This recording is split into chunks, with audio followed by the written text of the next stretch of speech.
How important is Greenland? Going to show you a number of maps here to give you a bit of a history lesson and also what the president's talking about, what the European powers are talking about. Remember, our show, America's Newsroom, almost 2 years ago, we went well above the Arctic Circle into an area north of Alaska. Here's Greenland right off the coast of Canada. We were over here in the Beaufort Sea with the U.S. Navy. As you see on the map, Greenland's a lot closer to North America than it is to our European partners in NATO. Over here, the size of Greenland. Brazil is 3.2 million square miles. Massive country, but Greenland is the largest island in the world at 836,000 square miles. Relative to California, it's much larger, with California at 163,000 miles, if you're able to put that into your mind.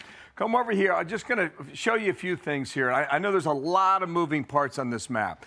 Think about two things right now when I talk about this. This is Russia, right? Every red dot is a Russian Arctic base. Every green dot is a NATO Arctic base, primarily U.S. here, and a few with NATO and the U.S. in Greenland. The early warning system, it lines the northern part of Canada. Now, what the Russian submarines and the Russian Navy has done, and by the way, the Russians, they lead the world in icebreakers. They have nuclear-powered icebreakers, which means if they're at sea and they want to stay afloat and out on sea, they can do that because they're powered with nuclear power behind them. The United States is well behind on this effort, trying to catch up. Why would you need a nuclear-powered icebreaker? This is the Northwest Passage. That's what we use. It's tricky, right? But when it gets frozen when it gets frozen for most of the year and it thaws a little bit in July, a little bit more in August, and some in mid-September, you can transit through this area. But what the Russian submarines have been doing for quite some time, you see the gap noted here and the Bear Gap here? That goes between Greenland and Iceland. It goes between Iceland and the UK. And this is what the NATO powers are worried about with regard to Russia and the growing influence of China in the Arctic region.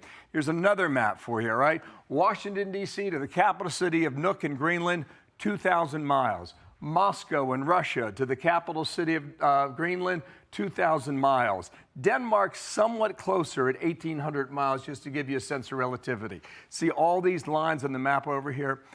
If you were to get into a conflict with Russia and China, intercontinental ballistic missiles would not travel this way around the world, or even this way. The shortest distance between two lines, right? It's a straight line between two places, and Greenland sits between Moscow and Russia, perhaps Beijing and China, and this is what the president's been emphasizing.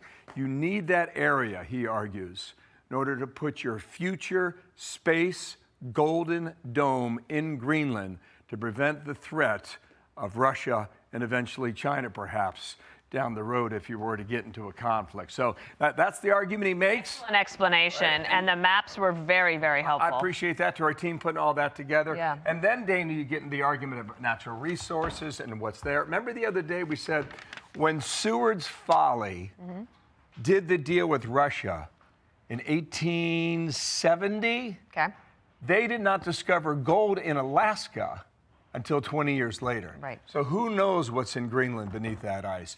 2/3 of that island lies beneath the Arctic Circle. I thought that was an excellent explanation. Thank you for doing that. You got it. Professor Hemmer is on call. Great. Well, now everyone's going to be calling you for that map today.